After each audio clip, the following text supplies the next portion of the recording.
అంటే thought process, way of thought process perfect గా ఉన్నప్పుడు మాత్రమే మనం దునియాకి మంచి చేయగలుగుతాం, మన లైఫ్ లీడింగ్ కూడా బాగుంటుంది.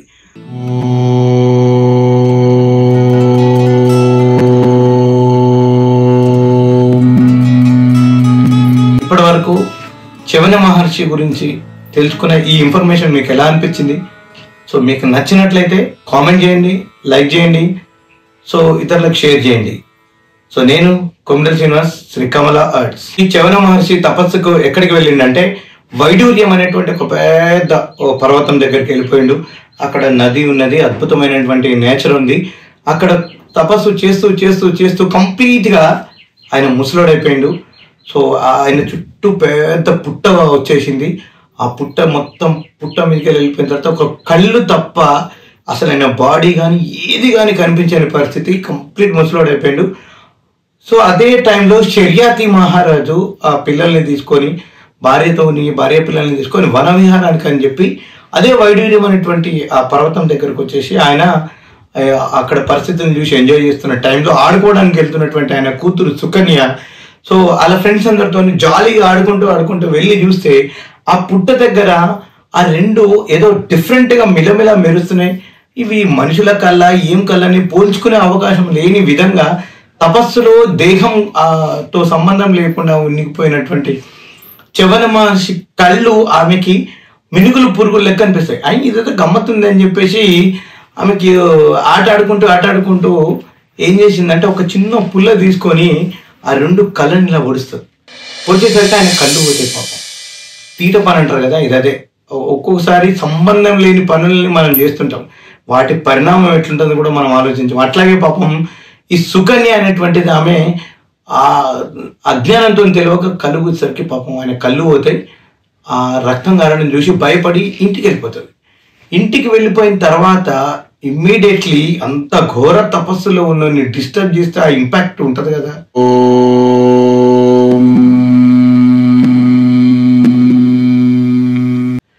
ఆ షర్యాతి మహారాజు వాళ్ళ ఇంట్లో అందరికీ ఒక విచిత్రమైన రోగం వస్తుంది. ఏంటంటే యూరినల్స్ ఆగిపోతాయి, 1, 2 ఆగిపోతాయి. వాళ్ళు అసలు వాళ్ళకి ఏం అర్థం కాదు, అరే ఎక్కడ ఏం మిస్టేక్ జరిగింది, దాంతో వాళ్ళ బాడీ అంతా కూడా మొత్తం కొలాప్స్ అవుతుంటుంది. ఎక్కడో ఏదో తప్పు జరిగింది, లేకపోతే మాకు అనేక రాజులు కదా, రాజ వైద్యులు వస్తారు, అన్ని పరీక్షలు చేస్తారు, వాళ్ళ యూరినల్స్ బ్లాడర్స్ అన్ని కూడా ఎక్కడికక్కడ బ్లాక్ అయిపోయినాయి అని చెప్పేసి వాళ్ళు క్లారిటీ ఇస్తారు.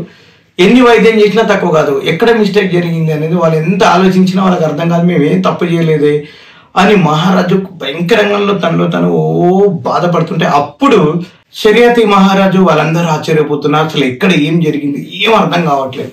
అప్పుడు ఆమె సుకన్య వచ్చి ఏం చెప్తుందంటే, నాన్నగారు మనం ఇంతకుముందు ఒకసారి మనము ఆ పర్వతం దగ్గరికి వెళ్ళినప్పుడు అక్కడేవో మినుగురు పురుగులా కనిపించినాయి నాకు, నేను ఒక పుల్లతో పొడిచిన, ఆ తర్వాతనే మన ఇంట్లో మన రాజ్యంలో ఇలాంటి పరిస్థితి నెలకొన్నది అని అంటే, అమ్మ ఆ ప్లేస్ చూపిస్తావు అంటే చూపిస్తా అంటే, అప్పుడు రాజు తన పరివారంతో వెళ్ళిపోయి చూస్తే పెద్ద పుట్ట.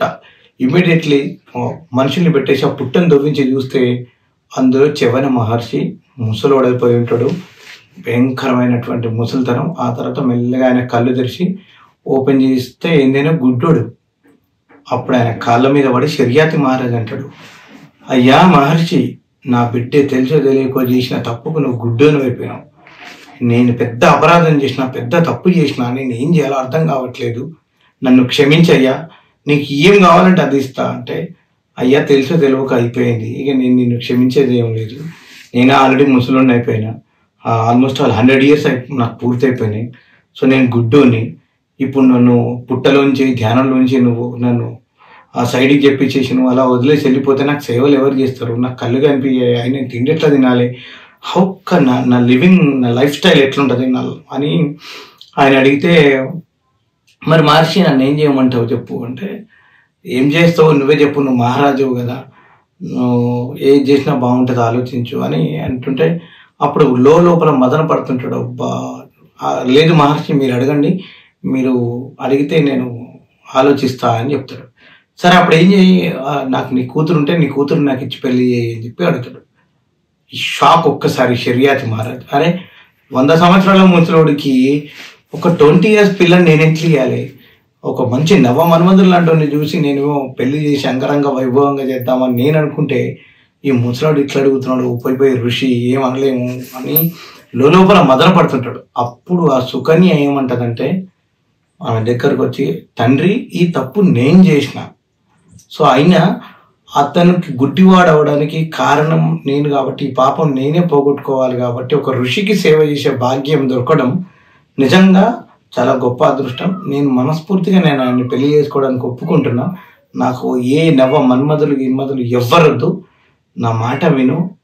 ఆయన అడిగిండు, నువ్వు కాదంటే నీ గౌరవం తక్కువ తండ్రి అని చెప్పి ఆమె ఎంతో ధర్మం ఉన్న మనిషి కాబట్టి సుకన్య ఒప్పుకుంటే సరే బిడ్డ కూడా ఒప్పుకుంటుంది కదా అని చెప్పి ధర్మానికి కట్టుబడి శర్యాతి మహారాజు తన కూతురైనటువంటి సుకన్యని చవన మహర్షికి ఇచ్చి వెళ్ళిపోతాడు. ఇప్పుడు ఆమె తన భర్తను ఒక దైవంగా భావించి సేవలు చేస్తుంటది. ఇప్పుడు మన కర్మ భర్తని హనీమూన్కి తీసుకెళ్లి చంపేస్తున్నాం మనం. చూడండి, ఒక మహారాజు అంటే సమ్ కరోడ్పతి కూతురు తను చేసిన తప్పును ఒప్పుకొని పోయి ఒక ఋషికి సేవ చేస్తుంది. ఏం మారింది? అదే లైఫ్ స్టైల్. అప్పటి వాళ్ళకి వాళ్ళ థాట్ ప్రాసెస్కి మన థాట్ ప్రాసెస్కి ఎంత తేడా ఉంది చూడండి. సో నెక్స్ట్ ఏం జరగబోయేది అది ఇంకా ఇంట్రెస్టింగ్ ఉంటుంది చూడండి. ఇప్పుడు ఎప్పుడైనా ఇక్కడ ఈ పాయింట్ ఎందుకు ట్రిగ్గింగ్ చేస్తున్నా అంటే మనం యాటిట్యూడ్ ఏదైతే మన దగ్గర యాటిట్యూడ్ పర్ఫెక్ట్గా ఉన్నప్పుడు దాని రిజల్ట్ కూడా దాని ఇంపాక్ట్ కూడా అలాగే ఉంటుంది. సో ఓకే, ఇలా సుకన్యాదేవి చవన మహర్షితో కొంతకాలం అలా ఆయనకి సేవలు చేస్తూ అన్ని చేస్తూ ఉన్నప్పుడు వన్ ఫైన్ మార్నింగ్ డే ఒకరోజు ఒక ఇద్దరు దివ్య స్వరూపులైనటువంటి ఒక ఇద్దరు వస్తారు. అయ్యమ్మ మేము మా పేరు అశ్విని దేవతలు, ఏందమ్మా నువ్వు చూస్తే ఖతర్నాకు ఎక్దమ్ బ్యూటీగా ఉన్నావు, సౌందర్యవతిగా ఉన్నావు, ఆ ముసలోని పెళ్లి చేసుకొని ఏం సుఖపడతావమ్మా నువ్వు, నిన్ను చూస్తే మాకే బాధ అనిపిస్తుంది.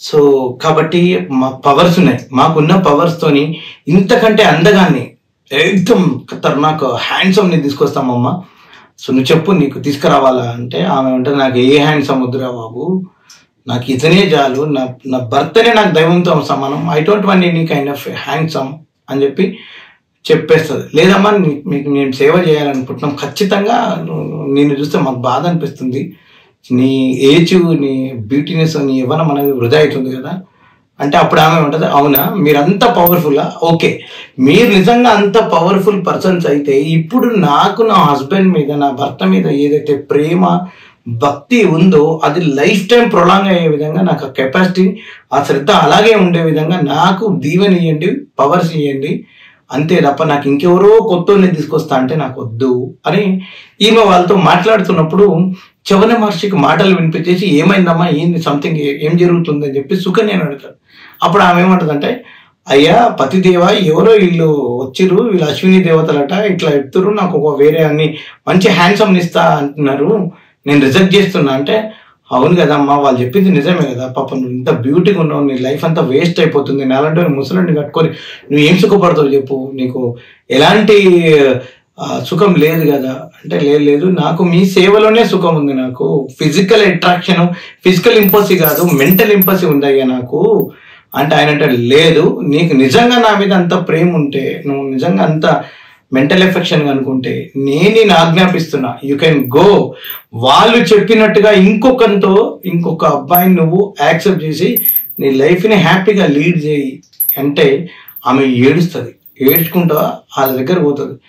నా పొద్దుగాల ఎవరి ముఖం చూసినా కానీ నా ఇంటికి వచ్చి నా సంసారంలో పుల్ల పెడుతుర్రు అయ్యా, మీరు ఏం చేయాలో అర్థం కాని పరిస్థితి, నాకు నా పతే నాకు దేవునితో సమానం, నా భర్తనే నాకు దేవుడు, ఇంకా వేరే దేవుడు లేడు నాకు, అట్లాంటిది అలా నా భర్త నన్ను ఆజ్ఞాపించాడు, మీరు చెప్పినట్టుగా ఇంకొక హ్యాండ్సమ్ని తీసుకొస్తాను మీరు చెప్పారు కదా, తీసుకురండి అయ్యా అంటే, సరే అమ్మా మంచిది, సరే ఓకే నువ్వు ఒక 5 నిమిషాలు వెయిట్ చేయమ్మా, నువ్వు అలాగే చూస్తూ ఉండంటే అప్పుడు వాళ్ళిద్దరు ఏం చేస్తారంటే వాళ్ళ ఆశ్రమానికి ఎదురుగా ఉన్నటువంటి ఒక కొలంలోకి వెళ్ళి వాళ్ళిద్దరు ఆ అశ్విని దేవతలు స్నానం చేసేయగానే ఒక బ్యూటీ ఒక హ్యాండ్సమ్ మనుషుల్లాగా మారిపోతారు.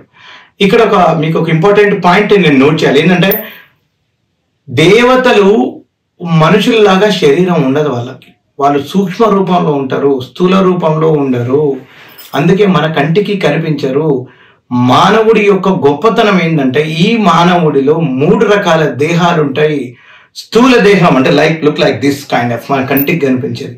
లోపల ఇంటర్నల్ ఉంటుంది, సూక్ష్మ దేహం, అది కంటికి కనిపించదు. అదే దేవతలకు ఉంటుంది. ఇంకొక దేహం ఉంటుంది, కారణ దేహం. సో ఒక మనిషిలో మన కంటికి కనిపించే ఈ బాడీలో 3 రకాల బాడీలు ఉంటాయి. సో దేవతలు దివ్య తేజ స్వరూపులు. వాళ్ళు మానవ రూపం ఎత్తుతారు ఆ కొలంలో పోయిన తర్వాత, ఆ కొలంలో స్నానం చేసి వచ్చిన తర్వాత. ఈ సౌండ్స్ ఇప్పుడు అనేక సంవత్సరాలు తపస్సు చేసిన వాడికి ఎంత పవర్ ఉంటుంది. అతనికి చవన మహర్షి ఈ కన్వర్జేషన్ జరుగుతున్నది, ఒక గుడ్ సింటమ్స్ అన్ని కనిపిస్తుంటాయి. ఆమె సుకన్యని అడుగుతారు, అసలు ఏం జరుగుతుంది చెప్పు అంటే, ఏం లేదయ్యా, వచ్చిన వాళ్ళు ఎవరో నా సంసారంలో మనువైనకి వచ్చారు, వాళ్ళు పోయిర్రు, స్నానం చేసారు, దివ్యతేజ రూపులు వెరీ హ్యాండ్సమ్ గా ఇలా 6 ప్యాక్ లాగా అయ్యి వాళ్ళు ముందుకు వచ్చారు, వాళ్ళు ఆ నదిలో స్నానం చేయగానే అట్లా మాట్లాడారు అంటే, అవునా అయితే నువ్వు ఇట్రా, ఒక పని చేయి, నన్ను తీసుకెళ్ళు ఆ నదిలో, నాకు ఆ చెరువులో వాళ్ళు ఎంతైతే చేసిర్రో దాంట్లో నాకు స్నానం చేయించు అంటే, సరే అని చెప్పి భర్తని తన భుజాల మీద తీసుకొని సుకన్యాదేవి తీసుకెళ్లి అదైతే వాటర్ ఉందో దాంట్లో మునిగి వచ్చిన తర్వాత అప్పుడు చవన మహర్షి తన యవ్వనాన్ని తిరిగి పొందుతాడు. ఏకదం హ్యాండ్సమ్ అంటే హ్యాండ్సమ్ అయిపోతాడు. ఈమె షాక్ అసలు సుకన్యాదేవి. అప్పుడు వచ్చినటువంటి ఇద్దరు అశ్విని దేవతలు ఏమంటారు అంటే, అమ్మ మేము నిన్ను పరీక్ష చేయడానికి వచ్చినాం అంటే, ఇక్కడ మనం సింపుల్ 2025లో మనం ఉన్నాం. ఎవడన్నా కారు ఇస్తా, బంగ్లా ఇస్తా, పైసా ఇస్తా అంటే స్పాన్ ఆఫ్ సెకండ్స్ లలో హస్బెండ్ కి డైవర్స్ ఇచ్చి పారేస్తున్నాం మనం. తర్వాత ఏం జరుగుతుంది అనేది మనకు దాంతో మనకు సంబంధమే లేదు. పరిణామాల్ని ఆలోచించకుండా వేసే స్టెప్స్ భయంకరంగా ఉంటాయి. సో ఇక్కడ ధర్మం మీద సుకన్యాదేవి స్థిరంగా ఉంది కాబట్టి తిరిగి చవన మహర్షి అంత యోగవంతుడు, యవ్వనవంతుడు అయిన తర్వాత వాళ్ళు అలా హ్యాపీ లైఫ్ లీడ్ చేస్తుంటాడు. ఇక్కడ ఈయన ఏమంటాడంటే, ఎవరు చవన మహర్షి, థ్యాంక్స్ బాస్, మీరు వచ్చేసి నాకింత మంచి ఒక హ్యాండ్సమ్ గా తిరిగి నాకు ఇచ్చేసారు కాబట్టి మీ రుణం నేను ఊరికే ఉంచుకోదలుచుకోలేదు. మీకు ఏం కావాలి, నేను మీకు ఏదైనా సేవ చేస్తా చెప్పండి అంటే, ఏం చెప్తావయ్యా, మేము దేవతలకు వైద్యం చేసేటోళ్ళము, మాకు ఎక్కడ వాల్యూ ఉంది. సో అప్పుడు వైద్యులకు పెద్ద విలువ ఉండేది కాదు, ఇప్పుడు వైద్యులదే కథ వేరు. సో కాబట్టి మీరు ఈ యజ్ఞం చేస్తున్నప్పుడు మాకు అందులో అవిష్య అనేది లేదు, హవిర్భాగం మాకు ఎవడు ఇస్తలేడు. సో మేము దేవతలకు ఎవరికి ఏ ప్రాబ్లం వచ్చినా మేము వైద్యం చేస్తాం తప్ప మాకేం వాల్యూ లేదని వాళ్ళు ఫీల్ అవుతుండ్రు. అప్పుడు ఆయన అంటాడు, లేదయ్యా, మీరు నాకు ఇంత హెల్ప్ చేసినప్పుడు నేను చేయబోయే యజ్ఞంలో ఖచ్చితంగా మీకు నేను ఛాన్స్ అనేది ఇస్తా, దాని యొక్క భాగం ఇస్తా అని చెప్పి మాట్లాడతారు. కానీ ఇక్కడ పెద్ద ప్రాబ్లం ఏంటంటే, అప్పుడు దేవతలందరికీ కింగ్ ఎవరంటే ఇంద్రుడు. ఎవరు ఎక్కడ ఏ యజ్ఞం చేసినా ఆ యజ్ఞం యొక్క ఫలితం మొత్తం ఇంద్రదేవుడికే పోతుంది అన్నట్టు. అయితే ఒక యజ్ఞంలో వచ్చేటువంటి ఫలాన్ని పంచాలంటే వితౌట్ ఇంద్రుడి పర్మిషన్ ఎవ్వరు తీసుకోవడానికి లేదు. ఇమ్మీడియట్లీ ఈ విషయం తెలిసిపోద్ది ఎవరికి, ఇంద్రుడికి. వితౌట్ నా పర్మిషన్ లేకుండా ఈ యజ్ఞంలోని హవిస్సు భాగాన్ని ఈ అశ్విని దేవతలకు ఎలా ఇస్తాడు, అంత దమ్ముందా, అంత అహంకారమా ఈ మనిషికి అని ఆయనలో ఈగో అనేది లేస్తుంది. ఎవరికి, ఇంద్రుడికి. తనకి యవ్వనాన్ని ఇచ్చినటువంటి ఈ అశ్విని దేవతలకి ఆయన వాగ్దానం చేస్తాడు, నేను చేయబోయే యజ్ఞంలో మీకు ఖచ్చితంగా నేను హవిష్య ఇస్తాను. దీనికి శాస్త్రాలు ఒప్పుకోవాలి, వేదం ఒప్పుకోవాలి, అన్నిటికంటే ముందు ఇంద్రుడు ఒప్పుకోవాలి. ఈ విషయం అందరికీ తెలిసిపోతుంది. ఆ తర్వాత కొంతకాలానికి, చాలా రోజులైతుంది నా బిడ్డని చూడక అని షరియాతి మహారాజు తన కూతురు అయినటువంటి సుకన్యను చూడడానికి వస్తాడు.